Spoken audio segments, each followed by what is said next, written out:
মার্কিন মুলুকে মহারণের আজকের পর্ব শুরু করবার আগেই আপনাদের সামনে একটা প্রশ্ন রাখবো। আজকে কিলিয়ান এমবাপে কি পারবে লিওনেল মেসিকে ছুঁতে? কেন প্রশ্ন করলাম? কারণ লিওনেল মেসি এই মুহূর্তে এবছরের ওয়ার্ল্ড কাপের কিন্তু হাইয়েস্ট স্কোরার, 8টা গোল।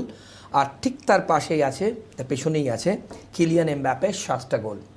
আর্লিং হ্যাল্যান্ডও কিন্তু 7টা গোলে আছে। মানে এত ক্লোজ খেলা হচ্ছে এবং এত ক্লোজলি কন্টেস্টেড হচ্ছে যে আলটিমেটলি কে যে হাইয়েস্ট স্কোরার হবে সেদিকে কিন্তু আমাদের নজর থাকবে। আপনারা আরও একটি পর্ব দেখছেন মার্কিন মুলুকে মহারণ, যা আপনারা রেগুলার বেসিসে দেখছেন কেটিভি বাংলায়। আপনাদের সঙ্গে আমি শান্তনু। আজ থেকে কিন্তু দ্য মেন ব্যাটল স্টার্টস। কেন এই কথা বললাম? কারণ কোয়ার্টার ফাইনালে আজকে ফ্রান্স ভার্সেস মরক্কো। এই যে কিলিয়ান এমবাপের কথা দিয়ে শুরু করলাম, কারণ আজকে যদি এমবাপে একটা গোল করে মেসিকে টাচ করবে, ছুঁয়ে ফেলবে, আর যদি দুটো গোল করে মেসিকে ক্রস করে কিন্তু ওয়ার্ল্ড কাপে হাইয়েস্ট স্কোরার হবে। France versus Morocco Indian time রাত 1:30টার সময় খেলা শুরু হবে। আর তার আগে আপনাদের জানিয়ে রাখি, ফ্রান্স প্যারাগুয়ে ম্যাচ আপনারা দেখেছিলেন, ঠিক প্রি কোয়ার্টারে ফ্রান্স 1 গোলে জিতেছিল, আর মরক্কো ক্যানাডাকে হোয়াইট ওয়াশ করেছিল 3-0, 3 গোলে। তাহলে আজকের ম্যাচটা কতটা ইন্টারেস্টিং, কতটা টাফ এবং কতটা উত্তেজক হতে যাচ্ছে, আমার মনে হয় ফুটবল প্রেমী যারা মানুষ, যারা আপনারা দেখেন, রাত থেকে দেখছেন, আপনারা বুঝতেই পারছেন। রিমিক মাঝি আমার সঙ্গে আছেন, আমার সহকর্মী, ক্রীড়া সাংবাদিক। আপনাদের প্রতিটা পর্বে কিন্তু অ্যানালিসিস করছেন match by match, each match আপনাদের সামনে। রিমিক, তবে আজকের পর্বে স্বাগত। France versus Morocco, Kylian Mbappe, এটাই কিন্তু একমাত্র টপিক আজকে।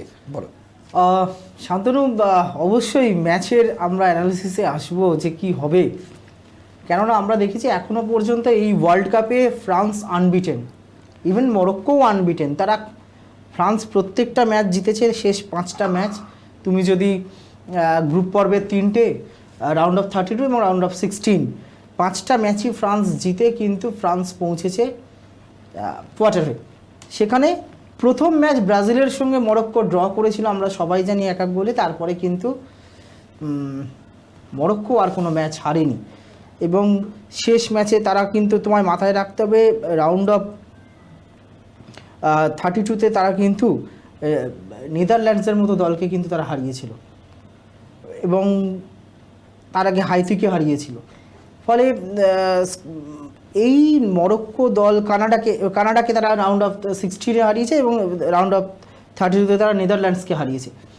নেদারল্যান্ডসের মতো দলকে মরক্কো হারিয়েছে। মরক্কো দলে যেভাবে মরক্কো এবারে ফুটবলটা খেলছে, অবশ্যই এই ম্যাচ কিন্তু খুব একটা সহজ ফ্রান্সের কাছে হবে বলে আমার মনে হচ্ছে না। তবে আমি আগেও বলেছি, আবারও তোমাকে বলছি, আমি কিন্তু ফাইনালে একটা স্পট ফ্রান্সের দেখছি। তুমি যদি আমাকে বলো দলগত শক্তি, যা স্ট্যাটিস্টিক্স এবং ডেম্বেলে, এমবাপে এরা যে ফর্মে রয়েছে, তাতে কিন্তু ফ্রান্সের উচিত এই ম্যাচটা বার করে নেওয়া। যদি ম্যাচটা এক্সট্রা টাইমও গড়ায় তাহলে কিন্তু আমি অবাক হব না। তবে ফ্রান্স নিশ্চয়ই দ্বিতীয় দেশও সেটা চাইবেন না। অ্যানালিসিসে আসবো, কিন্তু একটা খুব ইন্টারেস্টিং বিষয় দেখো, আমরা প্রতিদিন আলোচনা করছি ওয়ার্ল্ড কাপে, এই মার্কিন মুলুকে মহারণে, যে এবারের ওয়ার্ল্ড কাপে এত বিতর্ক, রেফারিং নিয়ে বিতর্ক উঠছে, ভার নিয়ে প্রশ্ন উঠছে। আমরা দেখেছি যে ইজিপ্ট আর্জেন্টিনা ম্যাচের বিতর্ক এখন ইতিমধ্যে ছড়িয়ে পড়েছে। মেসিদের বিরুদ্ধে মার্কিন গোয়েন্দা সংস্থা FBI নাকি তদন্ত শুরু করে দিয়েছে। আমেরিকার মাটিতে মেসিরা ওয়ার্ল্ড কাপ খেলছে, সেই আমেরিকায় ওয়ার্ল্ড কাপের মাঝে মেসিরা পৌঁছে গেছে কোয়ার্টার ফাইনালে। সেই ওয়ার্ল্ড কাপের মাঝে মেসিদের বিরুদ্ধে, আর্জেন্টিনার বিরুদ্ধে নাকি তদন্ত শুরু হয়েছে। ফিফার সঙ্গে নাকি আর্জেন্টিনার খুব বিশাল পরিমাণ অঙ্কের নাকি ট্রানজ্যাকশান হয়েছে। এই নিয়ে নাকি FBI তদন্ত শুরু করেছে, এটা শোনা যাচ্ছে। এই ম্যাচকে ঘিরেও কিন্তু তদন্ত ইতিমধ্যে শুরু হয়ে গিয়েছে। আজকে রাত্রি 1:30টার সময় যে ফ্রান্স এবং মরক্কো নামবে, আমরা সবাই বলছি যে এই বিশ্বকাপে অন্যতম ফেভারিট ফ্রান্স। আমি নিজে বলছি, এর আগেও যখন আলোচনা হয়েছে শান্তনু, দর্শকদের বলেছি, আমি কিন্তু ফ্রান্সকে একটা স্পট দেখছি ফাইনালে, একটা স্পট বুক রাখছি ফ্রান্সের জন্য। এবং এই ওয়ার্ল্ড কাপে অবভিয়াসলি যে এত বিতর্কের মাঝেও এবং এত বিতর্ককে সঙ্গে নিয়েই কিন্তু অন্যতম ফেভারিট হচ্ছে আর্জেন্টিনা। সেইভাবে তুমি যদি দেখো, লড়াইটা মূলত এখন ফ্রান্স আর্জেন্টিনার মধ্যে ভাগাভাগি হয়েছে যে কারা ফাইনালে উঠবে, কারা কাপ নেবে। একদল বলছেন, ফুটবল বিশ্বের একটা অংশ বলছে এবারও মেসির হাতে back to back world cup উঠবে, আবার একটা দল বলছে যে গতবারের প্রতিশোধ নিয়ে এবারে কিলিয়ান এমবাপ্পের হাতে ওয়ার্ল্ড কাপ উঠবে। সেই জায়গায় দাঁড়িয়ে রোড টু ফাইনাল বা রোড টু সেমিফাইনালে, আজকের কোয়ার্টার ফাইনালে আজকের এই ম্যাচটা নিয়েও কিন্তু চরম বিতর্ক ইতিমধ্যে শুরু হয়ে গিয়েছে। কেন? এই ম্যাচ আজকের এই কোয়ার্টার ফাইনালে, প্রথম কোয়ার্টার ফাইনালে ফ্রান্স মরক্কো ম্যাচে যে 5 জন রেফারি তারা প্রত্যেকে আর্জেন্টিনা, প্রত্যেকে আর্জেন্টিনার। ফিল্ড রেফারি যারা থাকে, দুজন সাইড লাইন্সম্যান এবং যে ফিল্ড রেফারি আমরা দেখেছি তারা এক দেশের হতেই পারে, কিন্তু ভিডিও রেফারি যে অ্যানালিসিস রেফারি তিনিও আর্জেন্টিনা, পুরো প্যানেলটাই আর্জেন্টিনা রেফারি। এবং এটা নজিরবিহীন, 96টা ম্যাচ হয়ে গেছে এবারের ওয়ার্ল্ড কাপে, একটা ওয়ার্ল্ড কাপের এই বাকি 96টা ম্যাচে একটা ম্যাচেও গোটা রেফারি প্যানেল কোনো একটি নির্দিষ্ট, এটা কিন্তু খুব ইন্টারেস্টিং তথ্য, দর্শকদের কিন্তু জানা দরকার। আর্জেন্টিনার 5 জন রেফারি, ভিএআর এর যিনি রেফারি রয়েছেন, এছাড়াও যিনি 5th রেফারি রয়েছেন, প্রত্যেকে 2 জন লাইন্সম্যান এবং 1 জন ফিল্ড রেফারি, 3 জন, এবং ভিএআর ভিডিও অ্যানালিটিক্যাল রেফারি এবং মানে ভিডিও রুমের যিনি রেফারি এবং 5th রেফারি, প্রত্যেকে আর্জেন্টিনা। আর এখানেই প্রশ্ন উঠছে যে আর্জেন্টিনা দলকে নিয়ে এত প্রশ্ন উঠছে, আমি আবারও বলছি আর্জেন্টিনার খেলা, মেসিদের যোগ্যতা নিয়ে একটা প্রশ্ন তুলছি না, আমি মাঠের বাইরে যে বিষয়গুলো ঘটছে সেই বিষয়গুলো নিয়ে কথা বলছি। যে আর্জেন্টিনাকে নাকি ফিফা সুবিধে পাইয়ে দিচ্ছে, এবং সে নিয়ে কিন্তু ইতিমধ্যেই গোটা ফুটবল বিশ্বে আলোচনা হচ্ছে। আমরা দেখেছি আগের দিনকে ইজিপ্টের প্লেয়ার জিকো তিনি বলেছেন আগাম অভিনন্দন আর্জেন্টিনাকে ওয়ার্ল্ড কাপ জেতার জন্য। ইজিপ্টের কোচ হাসান বলছেন যে অন্যায় করা হয়েছে, আমাদের জোর করে হারিয়ে দেওয়া হয়েছে, তাই ম্যাচ হেরে যাওয়ার পরও তারা মাঠে এবং ড্রেসিং রুমে তারা জয়ের সেলিব্রেশন করেছে ইজিপ্ট। তারা বলছে তাদের সঙ্গে আনফেয়ার হয়েছে, এবং জিকো সরাসরি বলছে এই ম্যাচ রিগড হয়েছিল। সেই রকম যে দেশকে নিয়ে এবারে ফুটবল বিশ্বকাপে প্রথম দিন থেকে এত বিতর্ক, এবং যে দলটি আজকে নামছে সে এবারের বিশ্বকাপের অন্যতম ফেভারিট দল ফ্রান্স, তাই তার বিরুদ্ধে ম্যাচে কি করে 5 জনই একই দেশের, তাও আবার আর্জেন্টিনার রেফারি, যে এই চলতি ওয়ার্ল্ড কাপে এখনো পর্যন্ত একটাও ম্যাচে এই রকম গোটা রেফারির প্যানেল কোনো নির্দিষ্ট একটি দেশের নেই। 3 জন ফিল্ড রেফারি যারা থাকেন তাদের হয়তো একই দেশের, কিন্তু ভিডিও অ্যানালিটিক্যাল রুমের যিনি রেফারি, ভারের যিনি রেফারি বা 5th রেফারি, তারা অন্য দেশের হয়, আমরা দেখেছি। কিন্তু এই প্রথম এবারের ওয়ার্ল্ড কাপে যে ফ্রান্স মরক্কো ম্যাচে 5 জনই আর্জেন্টিনা রেফারি, এটা অত্যন্ত তাৎপর্যপূর্ণ ঘটনা বলে মনে করছে ফুটবল বিশ্ব। এবং এখানেও যে কোট আনকোট বলছি, যে ফিফা আর্জেন্টিনার আঁতাত নিয়ে যে ইতিমধ্যে গোটা বিশ্বে শোরগোল হচ্ছে, বিতর্ক হচ্ছে, সেটা কিন্তু নতুন করে সেই বিতর্কে কিন্তু আরও ঘি দিল, বা সেই বারুদের স্তূপে আরও নতুন করে আগুন লাগালো, এতে কিন্তু কোনো সন্দেহ নেই শান্তনু। সেই কারণে বলছি এই ম্যাচও কিন্তু ফুটবল বিশেষজ্ঞ এবং সমর্থকদের আতশ কাঁচের তলায় থাকবে। যদি এই ম্যাচেও ফ্রান্সের এগেনস্টে যদি কোনো রেফারির ডিসিশন বা ভারের ডিসিশন ভুল হয়, তাহলে কিন্তু এই সমালোচনা, এই বিতর্ক কোথায় গিয়ে পৌঁছবে সেটা কিন্তু আন্দাজ করা যাচ্ছে না। বেশ রেমিক, পাশাপাশি এই প্রশ্ন করব তোমাকে, প্রশ্ন রাখবো যে কোনো না জায়গায় তুমি যেহেতু বললে যে ফ্রান্স এবং আর্জেন্টিনা, যদিও এই মুহূর্তে দাঁড়িয়ে এই প্রশ্ন করা খুব টাফ তোমার কাছে, তাও ফ্রান্স আর্জেন্টিনায় কি ফাইনাল মোটামুটি তুমি দেখতে পাচ্ছ? আমি জানি না এখন সেমিফাইনালের ফিক্সচার কি পড়বে, যে ফ্রান্স আর্জেন্টিনা কি মুখোমুখি হচ্ছে কিনা, আমি জানি না সেই ফিক্সচার কি হবে। তবে সেটা যদি হয়, তাহলে আমরা কাতার ওয়ার্ল্ড কাপে দেখেছিলাম ফ্রান্স আর্জেন্টিনা ফাইনাল, অসাধারণ ম্যাচ হয়েছিল, ফ্রান্সে কিলিয়ান এমবাপ্পে শেষ পর্যন্ত লড়াই করেছিল।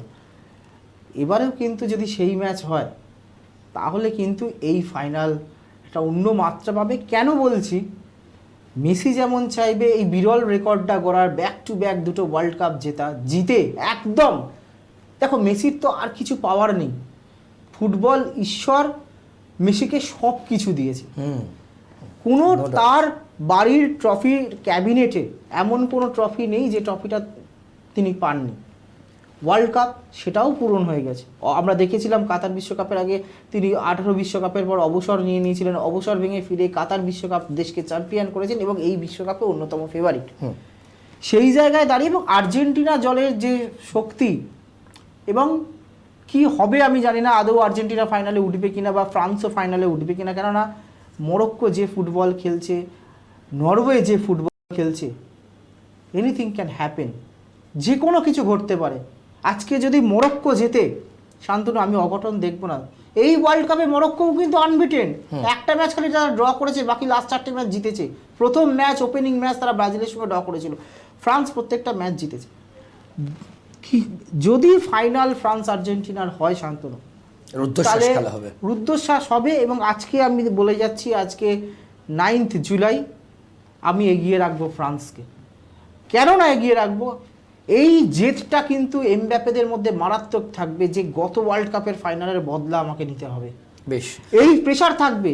তার সঙ্গে আবারও বলছি, স্কালোনি যদি দুর্বলের ফাঁক ফোকরতা দূর করতে না পারে, আমি আগের দিনকেও তোমাকে বলেছি যে এই আর্জেন্টিনা যদি একটু বড় কোনো দলের এগেনস্টে পড়ে, ইংল্যান্ড, ফ্রান্স, মরক্কো, তাহলে কিন্তু এই আর্জেন্টিনার কপালে দুঃখ আছে। শেষ প্রশ্ন, এমবাপ্পে কি কোনোভাবে আজ মেসিকে ছুঁয়ে ফেলবে না টপকে যাবে? খুব সম্ভাবনা প্রবল, খুব সম্ভাবনা প্রবল। কিন্তু মরক্কোর প্লেয়াররা হাকিমির নেতৃত্বে যেভাবে ফুটবলটা খেলছে, তাদের মাঝমাঠ বলো বা ডিফেন্স যেরকম খেলছে, আমি একটা পরিসংখ্যান দেখছিলাম শান্তনু, তুমি যদি দেখো যে এই মরক্কো ম্যাচে মরক্কো দলটা কটা গোল এখনো পর্যন্ত কনসিভ করেছে, তুমি যদি তাকিয়ে দেখো সেক্ষেত্রে তুমি দেখতে পাবে মরক্কো কিন্তু এখনো পর্যন্ত, তুমি যদি নেদারল্যান্ডস ম্যাচটা বাদ দাও, নেদারল্যান্ড ম্যাচে 1-1 ছিল, একটা গোল, হাইতির এগেনস্টে তারা 2টো গোল খেয়েছিল, স্কটল্যান্ডের এগেনস্টে একটা, ব্রাজিলের এগেনস্টে একটা, 1, 2, 3, 4, 5টা গোল খেয়েছে তারা শেষ 5টা ম্যাচে। তুমি ফ্রান্সে যদি যাও, ফ্রান্স কিন্তু এখনো পর্যন্ত গোল খেয়েছে হচ্ছে মাত্র 2টো গোল খেয়েছে এবারের ওয়ার্ল্ড কাপে। ফলে ফ্রান্সের ডিফেন্স কিন্তু যথেষ্ট শক্তিশালী। শুধু আমি আবারও বলছি তোমাকে, তুমি যদি শুধুমাত্র কিন্তু এমবাপ্পে নির্ভরতা করলে হবে না। আগের ম্যাচে তুমি দেখেছো প্যারাগুয়ে যে ফুটবল খেলেছিল, মানে খুব কষ্ট করে এমবাপ্পেকে পেনাল্টি থেকে একটা গোল করে ম্যাচ বার করতে হয়েছিল। সময় একদম শেষ, তাও প্রতি পর্বেই তোমায় জিজ্ঞেস করি, ফ্রান্স ভার্সেস মরক্কো, আমি ফ্রান্সকে সম্ভাব্য জয়ী দল, আমি ফ্রান্সকে এগিয়ে রাখছি শান্তনু, কিন্তু অঘটন হলেও আমি অবাক হব না। কেননা মরক্কো যে ফুটবল খেলেছে, আমরা প্রথম দিন থেকে আমরা এই নিয়ে প্রচুর আলোচনা করছি, ইটস টাইম ফর আফ্রিকা। একমাত্র আফ্রিকান রিপ্রেজেন্টেটিভ এই মুহূর্তে নক আউটে রয়েছে মরক্কো। এবং এখনো পর্যন্ত বিশ্বকাপের মঞ্চে মরক্কো এবং ফ্রান্স একবারই মুখোমুখি হয়েছে, ফ্রান্স এই ম্যাচ জিতেছিল সম্ভবত 2022 ওয়ার্ল্ড কাপে, মরক্কোকে হারিয়ে দিয়েছিল ফ্রান্স। সেই জায়গায় দাঁড়িয়ে আমি ফ্রান্সকে এগিয়ে রাখছি দলগত শক্তির বিচারে। এমবাপ্পে ডেম্বেলেরা যে ফর্মে রয়েছে তাতে অবশ্যই এগিয়ে রয়েছে, কিন্তু এই ম্যাচে মরক্কোকেও আমি কোনোভাবে যদি ফ্রান্স হালকাভাবে দেখে তাহলে কিন্তু বিপদ হলে কিন্তু অবাক হব না। তবে আমার ভরসা এবং আমার বিশ্বাস বলবো না, আমি চাইবো ফ্রান্সের হাতে অন্তত এমবাপ্পে যে ফুটবলটা গত 2টো ওয়ার্ল্ড কাপে খেলছে, ফ্রান্সের হাতে তাহলে এটা জাস্টিস হবে। ওকে, সেদিকে নজর থাকবে। অনেক ধন্যবাদ তোমার সময়ের জন্য। আপনারা শুনলেন আজকের quarter final France versus Morocco, Indian time রাত 1:30। কোন দল জিতবে, কোন দেশ নেক্সট রাউন্ডে অর্থাৎ সেমিফাইনালে কোয়ালিফাই করবে, আর কিলিয়ান এমবাপ্পে কি পারবে লিওনেল মেসিকে ছুঁতে কিংবা টপকাতে, সেদিকে কিন্তু আপনাদের সাথে আমাদেরও নজর থাকবে। আজকের পর্ব এ পর্যন্তই। অন্যান্য সব খবরের জন্য দেখতে থাকুন KTV বাংলা। নমস্কার।